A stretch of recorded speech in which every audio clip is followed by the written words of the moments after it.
an eruption of turmoil that could threaten to derail the entire nomination. And the big question tonight is, will Professor Ford, who says Kavanaugh sexually assaulted her when they were in high school, actually come out and testify under oath? Kavanaugh now has taken into the camp that he is eager to do that, to defend himself at Monday's scheduled hearing, and he denies this allegation. And there are other seriously contested issues that are important tonight, including a new demand from Democrats that the FBI reopen the entire probe into Kavanaugh. Here's Donald Trump's new response today. It wouldn't bother me other than the FBI, John, said that they really don't do that. That's not what they do.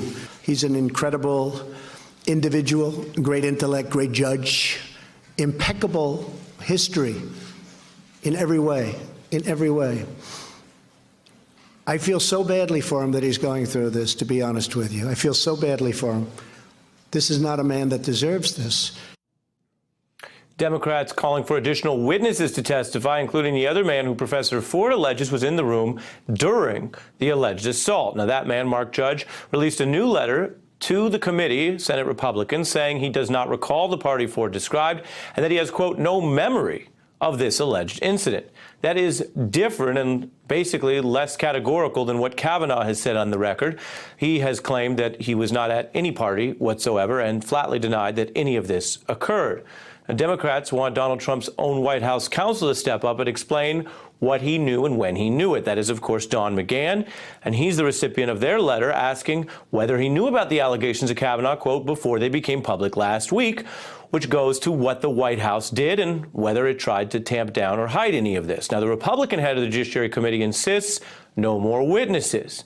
Other Senate Republicans are saying if the allegation is ultimately shown to be true, that could mean Kavanaugh would not get confirmed. Is it disqualifying? I would think if the incident occurred as she described it, that would be disqualifying. I'd have a hard time putting somebody on the court that I thought tried to rape somebody. Would this be a disqualifying, if the allegation was true, would it be disqualifying for him as a nominee? The allegation is proven to be true, of course. You see there strong statements by multiple senators that what you just saw on your screen there would be enough to sink the nomination, those views. But of course, it all circles back to what we're talking about in the first place. What's true? Who do you believe? Now, Democratic Senator Mazie Hirono, a member of this pivotal Judiciary Committee, said this today. I expect the men in this country and the men in this committee, and many of them, believe me, because we all signed on to this letter to demand an FBI investigation. I just want to say to the men in this country, just shut up and step up. Do the right thing.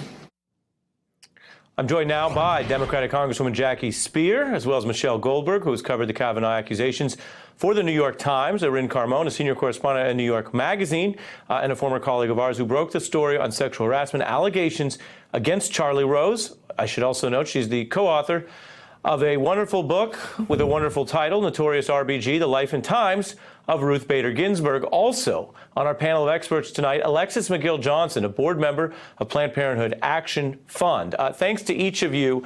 As we see there in the opening comments that I just played, there is movement.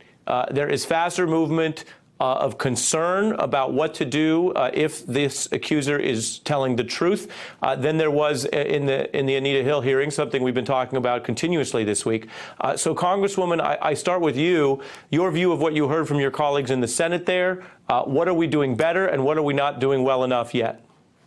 I think it's really important for the senators to do a little research. The National Sexual Violence Resource Center has done exhaustive research on all the studies that have been done, and they have said that anywhere between 2 to 8% of claims are false. No one comes forward today, certainly not Professor Ford, knowing what she is going to have to undergo without doing it for all of the right reasons. I have every reason to believe her, and the American people have got to start believing the women who come forward, because the men will always deny it. But no woman comes forward, not at this point in her life certainly, to have herself be filled with so much scrutiny and blasted by so many people, and really have her career challenged on so many levels. Michelle? You know, I understand that I'm sure that there are men, even men watching this, who will say, well, obviously you can't just let kind of a man's whole career be derailed every time any woman accuses him of anything. But I think it's important to note that that's not what's happening here, that she, although in a certain sense you're kind of never going to have definitive proof, or you're almost never going to have definitive proof of something like this that happened 36 years ago, but there are a lot of pieces of evidence. You know, I think it's important to note that she was talking about this to her therapist, to her husband, well before Brett Kavanaugh was on any Supreme Court shortlists, that she tried to kind of reach out to people to head off this nomination before he was actually nominated to the Supreme Court. So it wasn't that she was just somebody who was going to blow up her own life to try to stop whoever Donald Trump had put forward. And I also think it's really, really significant that Mark Judge, who she says was in the room, has said today that he, not just that he doesn't remember, but he will not testify under oath, which I think is really telling. I mean, he won't even go and say, I don't remember under oath. Well, and Michelle, you just mentioned the prospect or the counter-argument when people talk about having a career destroyed. Of course, that's not the question here. There is not, as we covered last night, there is not a discussion about impeaching the judge from the D.C. Circuit, which is a big job that most people don't ever get, removing him from office, disappearing him from public life. If he ultimately does not move forward, and we're just covering what's going to happen, we don't know. But Michelle, if he doesn't move forward, he would ultimately end up in the same place as Merrick Garland, a person who was nominated from the D.C. Circuit, who didn't join the court, and who goes back to the D.C. Circuit, Michelle. Right. There's no kind of civil right or due process right to a seat on the Supreme Court.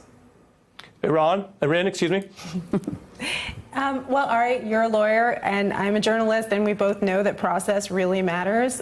We just heard from a whole bunch of senators saying that if this were true, that they would consider this disqualifying. Well, how are they going to know it's true without there being an adequate investigation? I mean, I can speak to those two investigations, the Charlie Rose ones that you mentioned. They were published at the Washington Post, and I can speak to their extremely rigorous editorial processes that before this woman's story was given a platform in the Washington Post, they went through as much corroboration as possible, and they checked it out thoroughly. That said, the FBI and the Senate can do them one better if they establish a process here where they could actually find out, they could actually use their subpoena power with Mark Judge. They could actually interview the other people, which she haven't been named publicly, but which she named to the Washington Post that she says were at the party. Those people have yet to emerge publicly. They could talk to the therapist. They could talk to experts about how, it's really common for victims of trauma to not necessarily remember key details. Well, let me pause you. Sorry, there's a lot that they can, Let me pause you to just build on your point about simply subpoena power. We're speaking at a time where the President of the United States is using extraordinary and controversial powers to try to get documents related to the Mueller probe and surveillance out of the public domain. People are debating that. The Congress has debated subpoenaing all sorts of people for what are less than lifetime appointments to the Supreme Court. And you're putting your finger on the fact that there doesn't seem to be a push on the Senate side to subpoena the people who might be in a position to testify under oath about what happened. If they only call one woman who has come forward publicly and Brett Kavanaugh, who has already had many, many people testify as to his character, do they really want to find out what happened here? Or are they setting this up as a kind of rote process where they check the box and then they're already scheduling the vote right after? And so I think if people really do want to know what happened, and if we want to take the senators at their word, why aren't they setting up an investigative process that would actually allow us to come closer to the truth than we've been able to so far? Alexis? Absolutely. I agree completely. We need an independent investigation here, not a cross-examination of Professor Ford. The burden of proof is going to be on Kavanaugh. To Michelle's point, he is not guaranteed a lifetime appointment to the Supreme Court. This is a job interview. This is not a trial as to whether or not he did. This is about the quality of his character and putting him in a position that is going to affect millions and millions of Americans, most importantly, millions and millions of women. And so if this is something that the GOP is so focused on rushing to get to the vote because, quite frankly, they fear what will happen during the midterms, that they are not even willing to have a real independent investigation to understand what happened and to get all of these other data points together for this most important lifetime appointment. I don't see how else you can call it. And Congresswoman, I want to play a perspective from the other side, a conservative woman who was on our air, Danielle Pletka, just moments ago, responding to some of the hard-hitting ads from liberal groups, which I know that you and the Congress don't control. You always emphasize that, but that are hard-hitting on Kavanaugh before the fact-finding has all occurred. Take a listen to her concern. I have to question the fact that there's no other evidence and that we are watching commercials about this man as if he is a serial rapist. You know, someone once said, where do I go to get my reputation back? That's a reasonable question to ask. Congresswoman? Well, I would answer by saying that, first of all, let's talk about Dr. Ford's reputation. And I think it's really important for us to recognize that this is going to be a replay of Anita Hill's testimony before the Judiciary Committee back in 1991, if all that it takes place is that each of them testify before the committee. I agree with every one of the panelists. There needs to be an investigation. There is a rush to judgment going on here, and scheduling this appearance on Monday and not doing any investigation, not having the FBI look into this, suggests to me, and I think to most women, that this is an absolute rigged operation. Alexis, take a listen to what Dr. Ford's lawyer said about what she will and won't do. She's willing to cooperate. What she's not willing to do is to be part of this bloodletting that happens in Washington. We only need to look at the Anita Hill hearings to know what that's going to look like. And that's not a fair way to get at the truth.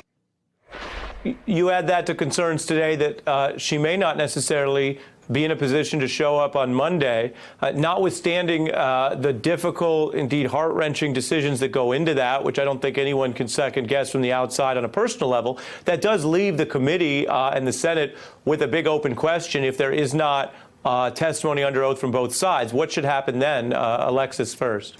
Look, they scheduled this hearing before they knew she was available, right? I mean, so clearly that's proof that they're trying to push this through.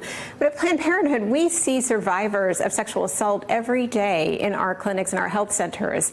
And it's no surprise to us that 80% of sexual assault goes unreported, because it is such a difficult, traumatic experience to have to relive, and to have to relive on a public stage. So first, I just want to say I admire Dr. Ford's bravery tremendously. I think if she is not ready to come forward on Monday, the only choice for such a critical position in our government is to delay the hearing and delay the vote. There's no other way around it. We need an investigation. We need people to call that to action. But what do you do, Erin, if she doesn't want to come forward at all, which again is her right, but leaves the Senate with a kind of a middle position or a middle point in the investigation? I mean, that does seem to be the Republican tactic, right? They seem to be setting the investigation on their terms in the most limited way possible, setting a date without any kind of consultation from her. And then you're already starting to hear people like Chuck Grassley, the Senate Judiciary Chairman, say things like, well, if she doesn't show up, what does that mean? And they're trying to impute her integrity, cast aspersions on her. And look, I think the notion that this process is rigged, I think the facts speak for themselves. If Republicans feel like they need to hold a hearing, then they need to do it properly. If they think there needs to be investigated, they need to do it properly. If she doesn't show up, it's possible that she will then say, I will testify under these circumstances. We haven't heard from her yet, and I think that there's a lot of facts that we still don't have yet. And Congresswoman, before I let you go, I wanted to play a little bit more of Judge Kavanaugh speaking in a different context, because a lot of what's being adjudicated through this is, what do you set the standards for when people talk about a long time ago, when they were quote unquote young, when they were in school, when they were quote unquote roughhousing? We've seen the President of the United States as a candidate try to reduce bragging about sexual assault to so-called, quote, locker room talk, when in fact it would be the element of a confession when you look at the actual words used. And so there seems to be an evolution or a learning process going on, if you want to put it in the best possible sense. So take a listen to Judge Kavanaugh talking about an attempted joke or whatnot about keeping quiet about whatever did go on in school. Take a look. We had a good saying that we've held firm to this day, as the dean was reminding me before the talk, which is what happens at Georgetown Prep stays at Georgetown Prep. That's been a good thing for all of us, I think. How does that kind of talk fit in, Congresswoman, nowadays? Because it seems to go back to the underlying claim. If true, that kind of talk in a collective setting is very concerning. If completely false, if you want to play out that hypothetical, then it's just one more statement or joke. Your view? It's a hard one to try and weigh, because if it was a joke, it's a joke. If it is more in keeping with a culture that was treating Georgetown Prep like it was a frat and they would engage in all kinds of activities and parties, you know, that's another thing. I think the most important thing to remember here, though, is that the hearings with Anita Hill were talking about sexual harassment. Mm-hmm. And as grave as that is, we're talking about an attempted sexual assault here, an attempted rape. And it's very it's very serious, and we need to make sure that it is handled very seriously, and that the investigation takes place. And right now, I don't think there's an investigation going on about this. Right. Well, and I think that's a point that several of you have raised, is whether this is the appearance or simulation of fact-finding by the Senate Republican majority in the Judiciary Committee, or a real investigation, the difference being the difference between night and day. Hey, I'm Ari Melber from MSNBC. You can see more of our videos right here, or better yet, subscribe to our YouTube channel below.